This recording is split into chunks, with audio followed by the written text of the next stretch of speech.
Hello mga ka-YouTube channel at saka Reels, makita natin sa FB page natin. Pwede kayong mag-like, mag-share, mag-subscribe.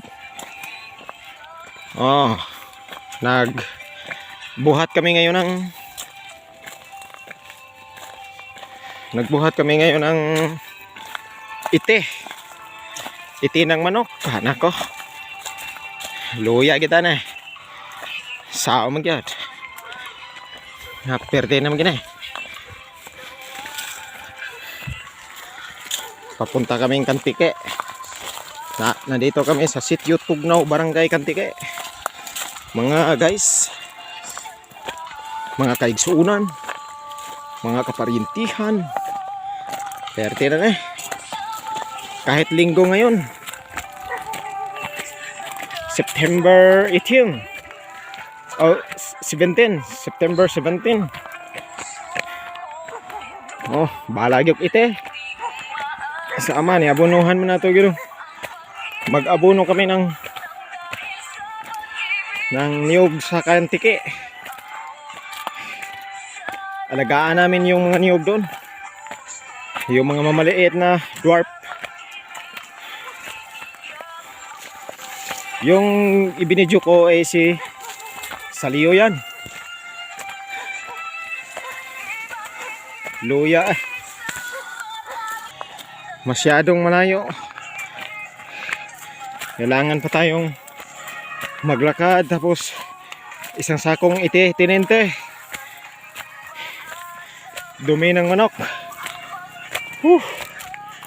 Ako, sobrang bigat. Pero okay lang yan. Ako din, mabigat din ang binubuhat ko.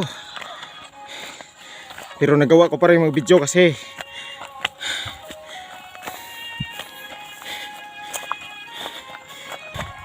ipakita ko ngayon ang pag-aabuno nito. Malapit na kaming maabot pero malayo pa rin.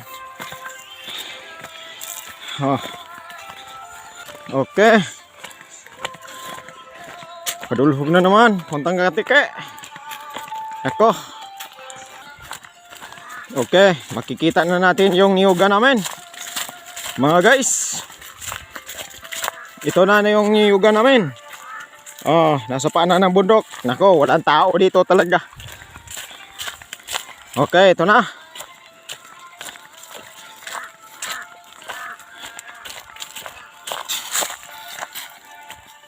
Papunta pa yan doon.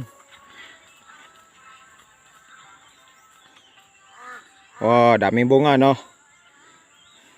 Okay, nandito na tayo malapit na tayo sa bahay, mga guys. Okay, kita na natin kunti yung bahay kasi daming niyog dito. May mababa na itaas. Tanan. Tingnan natin. Okay. Okay, mga guys. Okay, nandito na yung mga ite. Tapos puntahan natin yung yung dapat lagyan nito. Tapos magdala tayo ng tubig.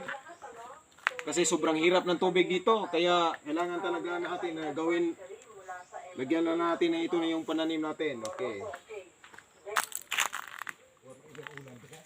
Okay, nandito na tayo. Tapos ito yung lagyan natin ng mga ite.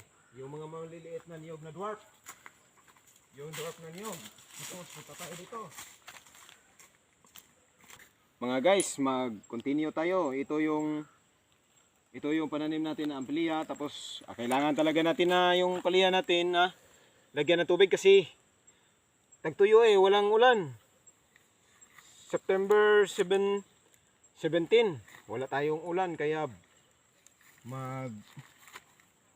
maglagay tayo ng tag-iisa lang lata ng sardines ng tubig kasi para hindi ito mamamatay kasi palapit na mamamatay. Okay, that's all and thank you. Don't forget to like, share and subscribe, mga guys. Okay, babush, see you soon.